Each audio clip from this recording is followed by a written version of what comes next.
Hey everybody, this is our second video in the How Did We Get Here series. For the first video, we talked really primarily about European encounters in Africa and the extension of the slave trade starting to come into the Americas.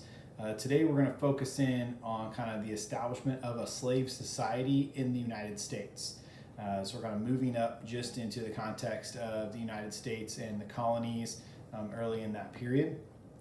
For most of us, our experience and our thought when we think about slavery, our experience is something like the movie Gone with the Wind, right? It's these large plantations with large groups of black slaves serving this white family, and it's a fairly idealized situation. Others of us may have more recently in the last few years watched the movie 12 Years a Slave, right? The story of Solomon Northup. And while it's a true story and definitely depicts the horrors of slavery for sure, it's set in a moment in time right before the Civil War. And what we have to realize is that the beginnings of the transatlantic slave trade are not quite the same as life in slavery just before the Civil War. It was always changing and emerging over time. And those changes are interesting as we kind of understand how the establishment of a slave society came to be kind of on the cusp of the Civil War. In the 15 and 1600s, really a new world was being built. And not just the new world over here in the Americas, but the new world that would become the Atlantic world. The connection between peoples of Europe, Africa, and the Americas across the Atlantic Ocean was a whole new world that was being created and being connected together. But in reality, the economy of the Atlantic world was built upon the backs of African slaves. The economy would really work in such a way that slave traders from Europe and England would travel down the coast of Africa, and they would trade with African tribal groups as well as European outposts. They would trade for African slaves, which they would then put on board the ships, ship across the Atlantic Ocean in what's now known as the Middle Passage, and they would end up in the Americas where they would sell those slaves and then buy goods like tobacco, sugarcane, and eventually cotton, and take those goods back up into Europe, England, and other places. This is known as triangular trade. Each part of the trade was one sale benefiting the next sale, and profit was being made at each turn. But these profits were all guaranteed at the expense of black bodies. Between 1500 and 1900, 12.5 million African men, women, and children boarded slave ships in Africa bound for the Americas. But only 10.7 million of them would actually survive the voyage. Over 15% of them died during the Middle Passage. Conditions on the slave ships were certainly deplorable. In 1789, Olaudah Equianoha, an African who had purchased his own freedom, wrote a book in which he described the slave ships. This is what he said: "The closeness of the place and the heat of the climate added to the number in the ship, which was so crowded that each had scarcely room to turn himself, and it almost suffocated us. This produced copious perspirations, so that the air soon became unfit for respiration from a variety of loathsome smells, and it brought on a sickness among the slaves, of which many died, thus falling victims to the improvident avarice, as I might call it, of their purchasers. This wretched situation was again aggravated by the galling of the chains, now become insupportable, and the filth of the necessary tubs, into which the children often fell and were almost suffocated. The shrieks of the women and the groans of the dying rendered the whole a scene of horror almost inconceivable." It was a horrific scene. This is the experience of just the slave ship, not even the experience they would find on the other side. Many would not even stand to be on the slave ship itself, and Equianoha would actually write about 3 that when they came up on deck, jumped off board to try and drown rather than be stuck in slavery. One of the men was actually recovered and was beaten once he was brought back on board the ship because, as Equianoha described it, he was attempting to prefer death to slavery. This was his punishment. And as you can see from this map of the slave trade, most of the 10.7 million Africans that survived the Middle Passage actually went to Brazil and the Caribbean, where sugarcane plantations were their main destination. Growing and harvesting sugarcane was backbreaking work that required hours of hard manual labor, and many slaves died from the conditions, disease, or the punishment of their masters. Their life expectancy was so short that most slave owners preferred to buy only male slaves and work them for as long and as hard as possible. Over 75% of all the Africans transported in the slave trade were actually male because of the desire for male slaves. By comparison to South America and the Caribbean, the demand for slaves in the American colonies was much slower to develop. From 1600 to 1900, 388,000 African slaves disembarked in North America. That's less than 4% of the total slave trade. And the reason that demand was decreased at first was due to climate and conditions in North America. British settlers were still just trying to follow the example of their Spanish and Portuguese down in the South. But the conditions in North America really didn't lend itself to sugarcane, and they hadn't discovered another cash crop to grow. So they didn't have the demand for the large slave populations that the Caribbean and the South America did. So the importation of African slaves was much slower and erratic at first.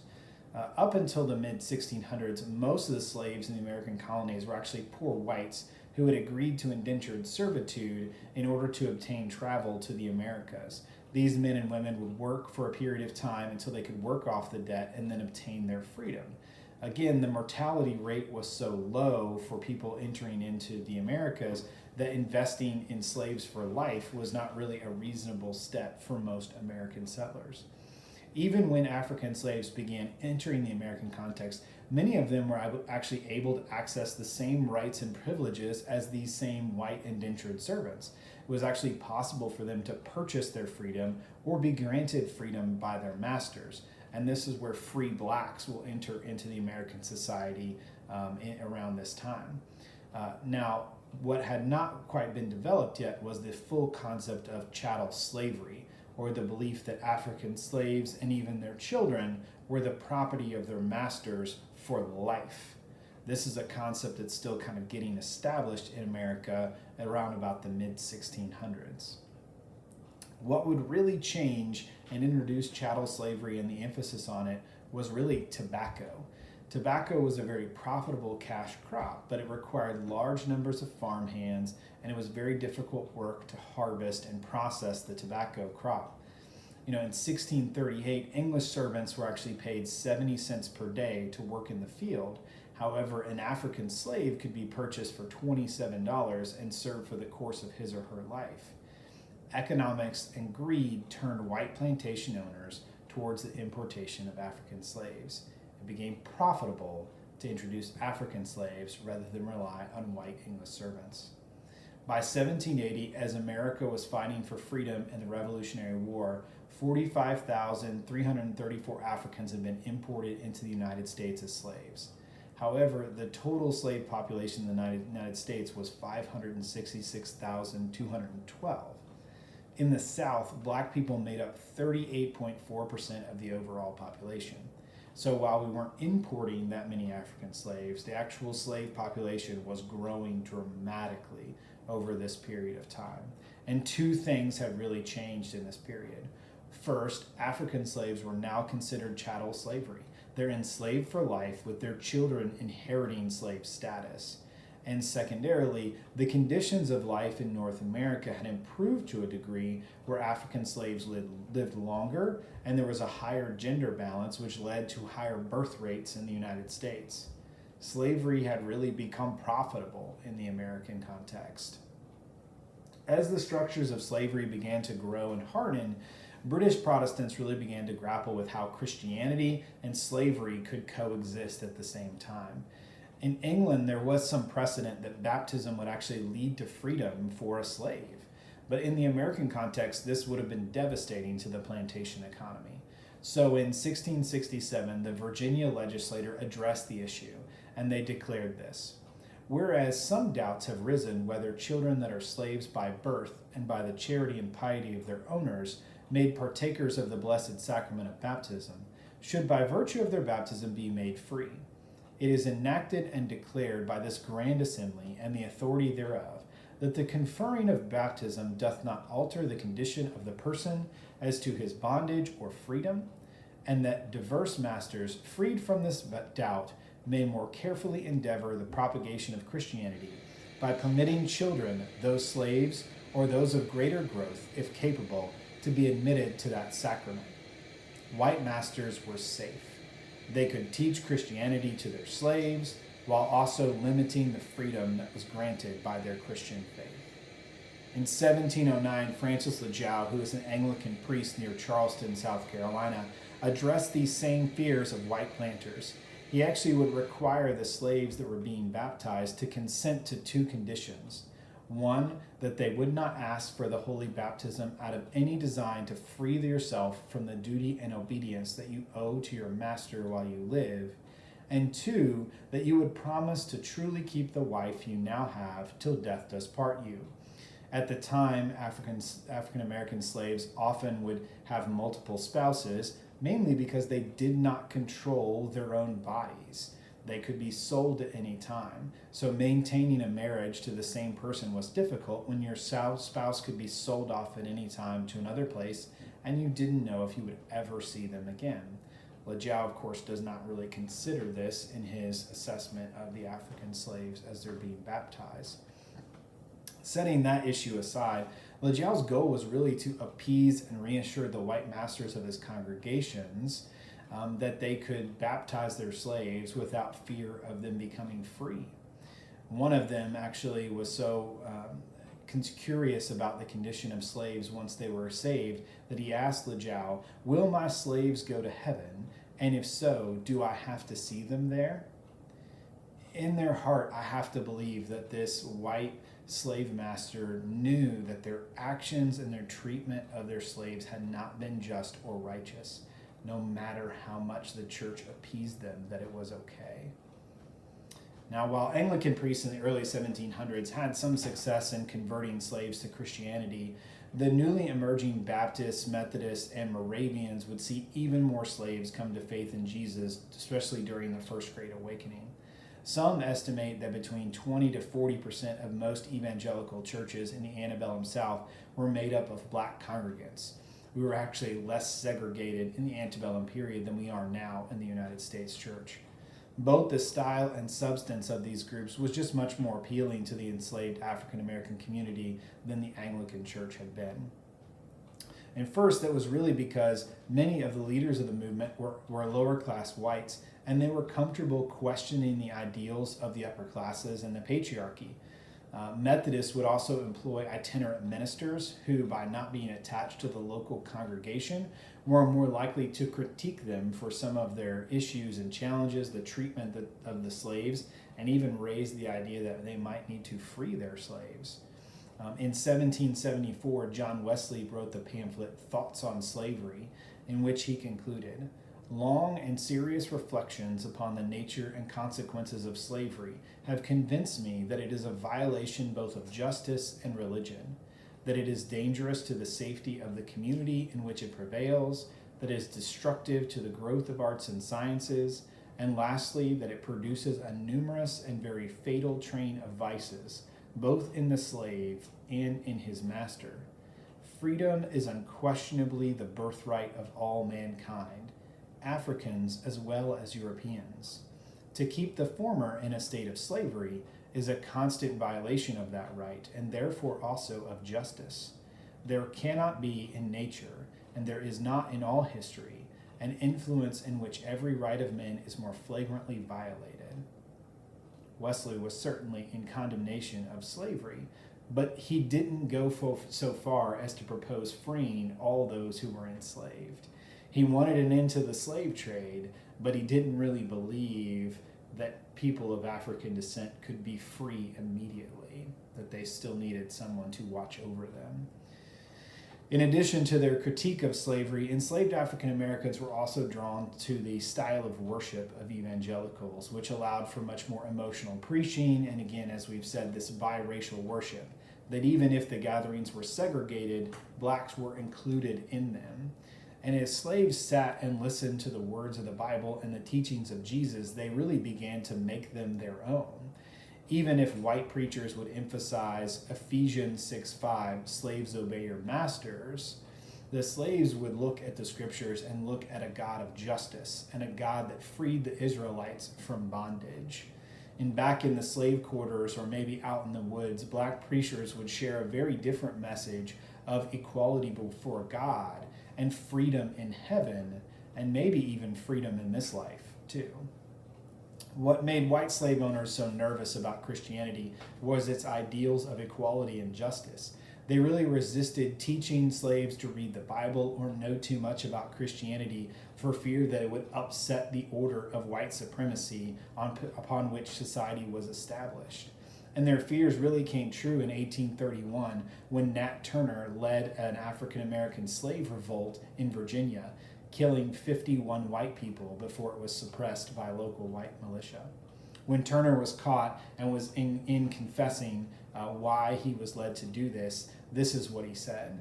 "I heard a loud noise in the heavens, and the Spirit instantly appeared to me and said, 'The serpent was loosed, and Christ had laid down the yoke he had borne for the sins of men, and that I should take up that yoke and fight against the serpent, for the time was fast approaching when the first should be last and the last should be first.'" Turner is inspired by the words of the gospel that the first should be last and the last should be first. And this is what inspires him towards rebellion. The institution of slavery in this moment in the 1830s and 1840s was certainly at its peak, but it was also at the beginnings of its demise. Many white Christians were beginning to recognize the fallacy of Christians owning slaves, and black Christians were inspired by the words of the gospel to actively fight for a rebellion that was certainly long overdue.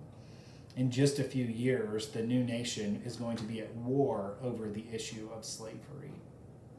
And this is where we're headed. You know, at times this story of slavery can seem so far removed for us today, but it's really not. When you think about it, many African Americans are only 3 to 4 generations removed from slavery. And many of us as white people in the United States are only 3 to 4 generations removed from being slave owners. It's not that long ago. And while it can be really easy to reject the ideas of a system of slavery or a slave society, the ideals that system was founded upon are still with us today. And it needs to cause us to ask questions about our own society and the ideals that undergird some of the things that we hold true. Are we willing to ask tough questions about our economics and our business practices to really find out who benefits and who's overlooked as just a cost of doing business, right? Is our desire for profit maybe blinding us to the call of justice and equality in the same way the desire for profit for white planters and slave traders was doing the same? Are we willing in our churches and our institutions to release control of our churches and our denominations to let the voices of African Americans and other people of color really be heard? Do we have a gospel that speaks liberation to all people and not just white people? Or maybe like LaJow, when we're baptizing someone, are we giving them some unspoken conditions that they need to be aware of? Welcome to the faith. Welcome, let me introduce you to Jesus, but don't ask for equality or justice or freedom. These are tough questions that we really need to ask. The slave society of the early 1800s certainly seems a long way off, but the principles of white supremacy that were prevalent then are still a part of our society today. And as we begin more and more to understand how we got here, we need to start asking the questions about where we're going next. There's more resources linked to this video below that I encourage you to check out. Some primary sources, some websites, some great books to read to learn more. This is meant as just an introduction. I really hope that you look at some of these resources, continue to learn and grow, and listen to lots of other voices. There are lots of great voices out there. I hope you've enjoyed this. I hope you'll be back. We'll continue our conversation next week with another video. Thanks so much.